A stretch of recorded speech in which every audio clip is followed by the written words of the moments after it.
Bienvenida, bienvenido a este análisis a fondo. Hoy tenemos sobre la mesa un documento, un material de formación espiritual bastante denso que se titula Cristo Rey que vuelve.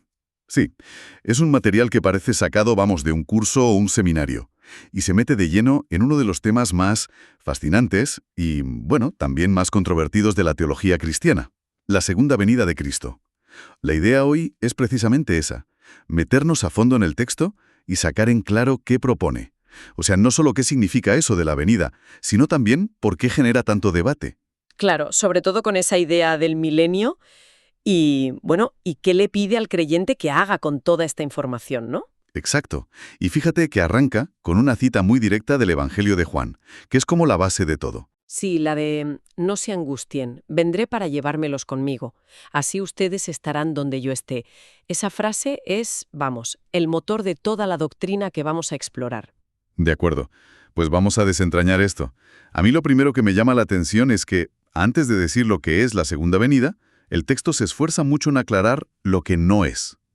Es una estrategia curiosa, ¿no? Empezar por la negativa. Sí, es una forma de despejar el campo, de quitar ideas preconcebidas. El documento quiere dejar claro desde el principio que no están hablando de algo vago o subjetivo. Por eso descarta tres interpretaciones muy comunes. ¿Y cuáles son? Pues mira, primero, te dice que no es un evento simbólico que pasa en el corazón de una persona y ya está. Vale, no es algo interno. Eso es. Segundo, que no es sinónimo del momento de la muerte de cada uno. Y tercero, que tampoco es una metáfora. O sea, no es una forma bonita de hablar de cómo se expande el cristianismo por el mundo. O sea, nos está diciendo, olvídense de que esto sea algo abstracto o personal o gradual. Esto es un evento, un momento concreto. Justo. Entonces, si no es nada de eso, ¿qué es, según el texto? Pues ahí es donde lanza su declaración teológica. Dice, y cito, que Jesucristo vendrá por segunda vez con el fin de establecer su reino eterno de justicia y paz. Y lo define con tres adjetivos muy potentes. Será un evento glorioso, personal y de manera irrefutablemente visible. Glorioso, personal y visible. Vamos, que deja poco lugar a dudas. Nada. Para esta visión no es un epílogo, es el clímax de la historia. Y aquí, claro, es donde el documento se mete en el terreno más complejo, lo que llama el problema del milenio. Exacto. Y lo de problema no es en el sentido de algo malo, ¿eh? Es más como una cuestión teológica, un puzzle que abre un abanico de interpretaciones. Es el gran nudo del debate. Vale. El texto dice que, en relación con esa segunda venida, tienen que ocurrir 6 cosas muy, muy potentes. La clave entonces no es si ocurren, sino cuándo y cómo. Y menciona 6, ¿verdad? Sí, y algunos son de una escala cósmica.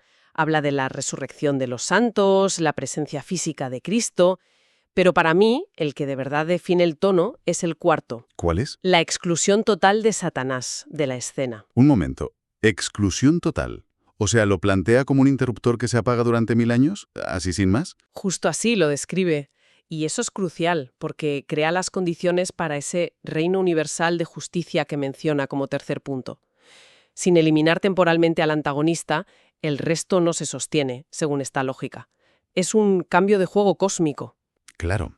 Es que cambia por completo las reglas de la realidad. Y el debate entonces es cómo encajar estos 6 eventos en una línea de tiempo. El documento usa unos diagramas para explicar 4 corrientes que son casi como 4 futuros alternativos. Exacto. Es un intento de poner orden visual a una teología muy, muy compleja. A ver, vamos con la primera, el amilenarismo. El prefijo a ya nos da una pista, sin milenio. Pero no es que no crean en él, sino que lo interpretan de otra forma, ¿no? Eso es, para los amilenaristas, el milenio no es un periodo literal de 1000 años en el futuro. Es un símbolo. ¿Un símbolo de qué? De la era actual de la Iglesia. O sea, el tiempo que va desde la crucifixión hasta hoy. El diagrama que muestra el texto es, de hecho, una línea recta. Empieza con la cruz, sigue con este larguísimo milenio simbólico que estaríamos viviendo ahora mismo, Sí. y al final, Y termina de golpe con la segunda venida y el juicio final. Todo a la vez en un único gran evento. es una visión, menos espectacular en su cronología, más lineal. La historia sigue y al final, ¡pum!, todo se resuelve. ¿Qué viene después? El postmilenarismo. Y si la anterior era más contenida, esta es la más optimista, pero con diferencia. Optimista. Sí, porque nace de una creencia muy fuerte en el progreso. La idea es que la humanidad, guiada por el Evangelio, puede construir una especie de utopía aquí en la Tierra. O sea que el mundo va a mejor y a mejor, progresivamente, hasta que alcanza un estado ideal. Y eso es el milenio. Exactamente. El mundo, a través de la acción de los creyentes, crea una era de paz y justicia. Y solo después, cuando ya se ha alcanzado esa edad de oro, Cristo vuelve. Por eso es post, porque su venida es posterior al milenio. Ah, claro. Es el polo opuesto a las visiones que esperan que todo empeore antes de que Dios intervenga. Interesante. Pone muchísima responsabilidad en la acción humana. Pero el documento presenta luego dos visiones que van en la dirección contraria. Son las premilenaristas, donde Cristo vuelve antes del milenio. Para arreglar las cosas, básicamente. Eso. La primera es la post-tribulacional. Aquí la palabra clave es tribulación. Esta visión dice que antes de que llegue ese reino de paz, la historia tiene que pasar por un periodo terrible, una gran tribulación. Y lo fundamental es que la Iglesia, los creyentes, la atraviesan, pasan por ese filtro de sufrimiento. Es una visión de perseverancia, entonces. La fe se prueba en el fuego. Totalmente. Y solo después de esa prueba, Cristo vuelve, pone fin a la tribulación e inaugura su reino de 1000 años. Literales. En la tierra, la cronología es sufrimiento, luego intervención divina y finalmente la paz. ¿Vale? En esa visión, la Iglesia pasa por el sufrimiento. Pero yo he oído hablar de una idea que es muy popular en el cine y en libros, donde los creyentes son rescatados antes de que todo se ponga feo. ¿Es esa la siguiente opción? Has dado en el clavo. Esa es la cuarta y, la verdad, la más compleja. El premilenarismo pretribulacional. El texto también la llama dispensacional.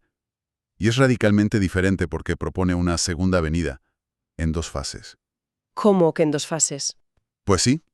A ver. Primero, ocurre un evento secreto, que es el famoso rapto.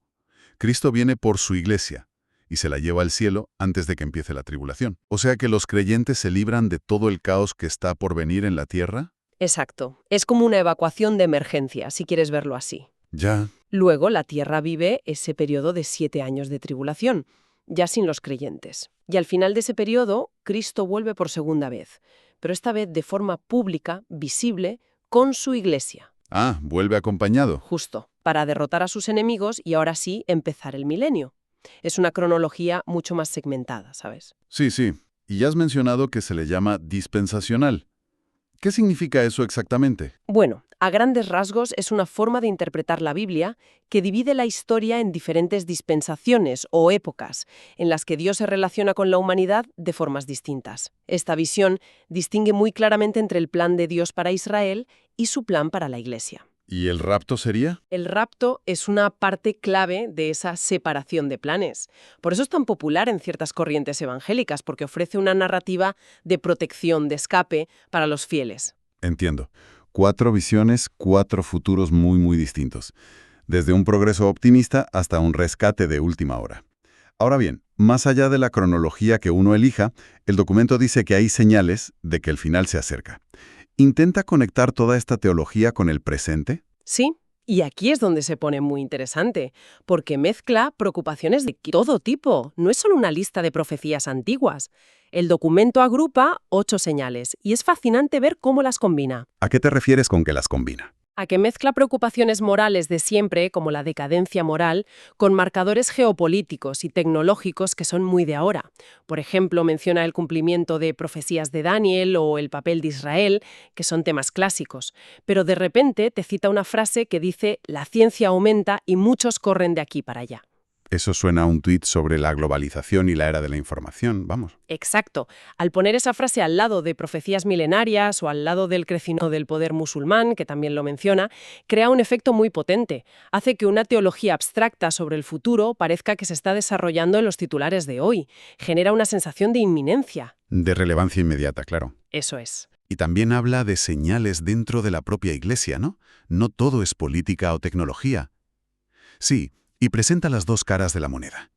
Por un lado, una señal negativa, la tibieza y mundalidad de la Iglesia, como una especie de adormecimiento. Pero por otro lado, una señal positiva. ¿Cuál? El propio anhelo creciente de los creyentes por esta venida se convierte en sí mismo en una señal de que está cerca. La propia esperanza es una profecía. Es la contrapartida a todas esas señales de crisis y decadencia. Y de hecho, el texto dedica una sección a las bendiciones, a lo que se supone que es la parte buena de todo esto. Claro, es la recompensa. Si las señales son la advertencia, las bendiciones son la promesa. Y de nuevo, la escala es enorme.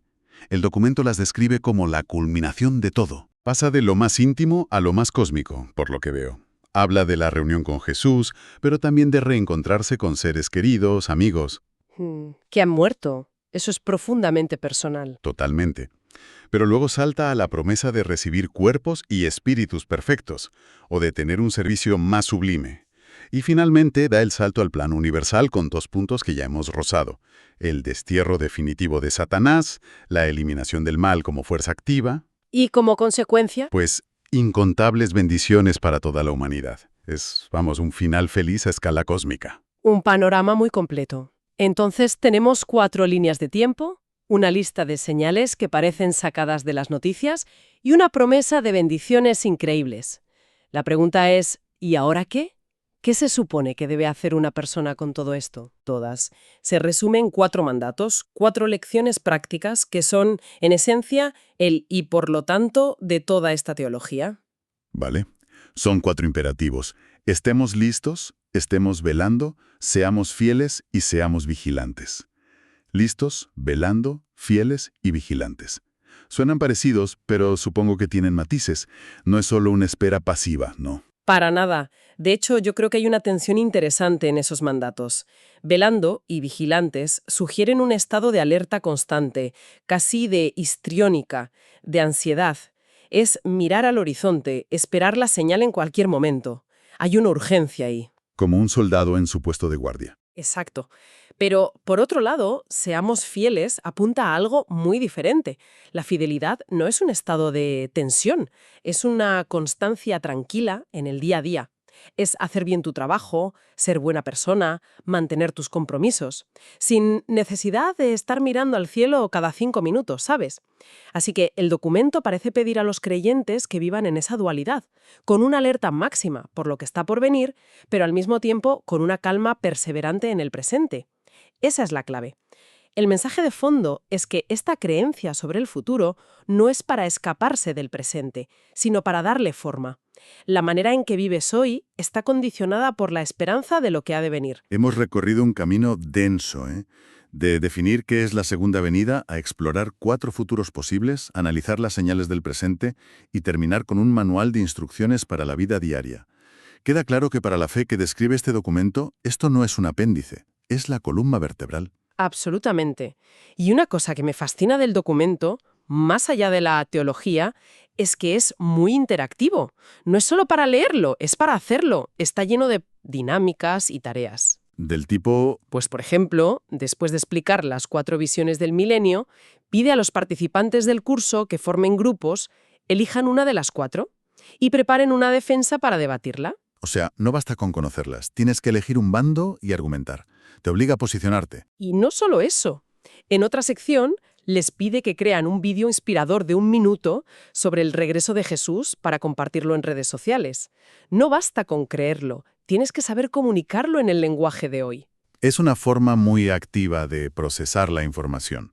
No es una lección, es un entrenamiento. Totalmente. Y eso nos deja con una reflexión final. Sí. El material no se conforma con informar, busca que el creyente se implique, que tome partido. Y esto plantea una pregunta interesante que va más allá del propio texto. ¿Qué función cumple para una persona tener que elegir y defender una de estas complejas líneas de tiempo sobre el fin del mundo? ¿Es una búsqueda de certeza? ¿De tener un mapa claro para un futuro que asusta? ¿O es más bien una herramienta pedagógica, una forma de usar el futuro para moldear la conducta, el propósito y sobre todo el sentido de urgencia en el presente?